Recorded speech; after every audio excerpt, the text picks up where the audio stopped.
About 3,000 people in San Diego and 10,000 countywide are homeless. Former Mayor Bob Filner promised to tackle that problem by budgeting millions to keep the city's only two shelters, Veterans Village and the Alpha Project, open year-round. But it turns out there's not enough money in the budget to keep the city's shelters open past April. Here with the details are San Diego Housing Commission President Rick Gentry and Bob McElroy, President of the Alpha Project. Welcome. Thank you. Rick, what did Bob Filner miss when he was calculating the cost of keeping these two shelters open year-round? Well, my understanding is the mayor's office took a number based on a conversation internally, projected that number annually, and then put the number in the budget. The Housing Commission, which was about how much? It was a number. How much short, I should say? It was a number initially we figured was about $800,000 short. The Housing Commission saw the number, and we went before the City Council during the budget hearing in June and indicated it just simply wasn't enough money and that we would need to check into that and get back to them. Did he forget administrative costs, the electricity? I mean, where did this gap come from? Well, I think the gap was he looked at the direct services but did not take into account the background administrative, maintenance, and operational costs, which you know if you operate the shelters, but you don't know if you don't operate the shelters. Right. How about additional funding? How much would we need to get through the rest of the year if we wanted to keep the shelter open the rest of the year, and how much for future budgets? Well, what the Housing Commission did the last couple of months was to do our due diligence properly, talk with both the operators, both Alpha Project, which operates the downtown shelter, and Veterans Villages, which operates the veteran shelter, take into account both deferred and routine maintenance and administrative costs, and the budget is well over $1 million short. Okay.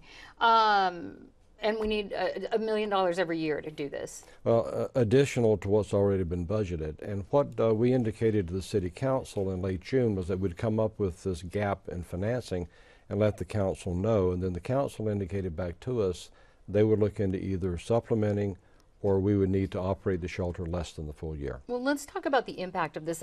Bob, the Alpha Project, a lot of people know that from the winter shelter, the tent down in Barrio Logan. Remind us of the original purpose and how many people here in San Diego that this operation serves. Well, Alpha Project has 14 programs in 7 different cities, from Chula Vista to Oakland. We've got 600 units of family housing. We've got 200 units of seniors housing. 200 units downtown mental health housing, the largest state licensed drug and alcohol treatment facility in the county in Vista. So we have facilities all over the place. Most people see us, though, because every year for 15 or 20 years, it was always a controversy on where to site the City of San Diego's winter shelter program. And how many beds there? We've got 225 at any given time. Why do you think the shelter needs to be open year-round? Why would you like to see it open?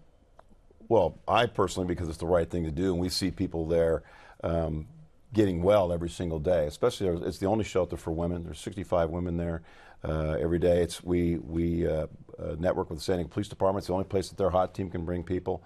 And we see the benefit to not only to the homeless but to the community. I mean, just imagine these people's primary care physician is the emergency room at $700 to $2,000 a visit.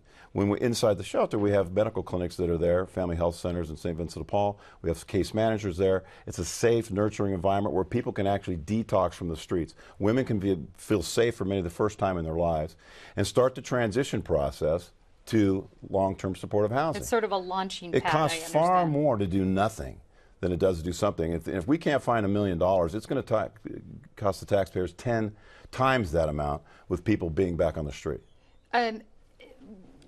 Let me ask you this: How can people here in San Diego help right now, assuming that no money is going to come in before April? What can citizens do? Well, I mean, there's people in this town with walk-around money. We put in $400,000. Alpha Project does to run the winter shelter just in the Christmas span of 4 months, and we're willing to put in money too. We obviously can't run the whole operation by ourselves, and VVSD does the same thing. All of us as providers put our own money involved. But I think we need to get the community involved in, even if you don't have a burden for the homeless, they're not relevant to you, they still affect you. The reason why you have more parks, libraries, cops, are because over $200 million a year in indirect costs are spent chasing around 1,000 people downtown that are sick. Okay, and let me end on this, Rick. What other options are the city looking at to fund this program? As we can see, it seems pretty integral into a whole lot of other programs.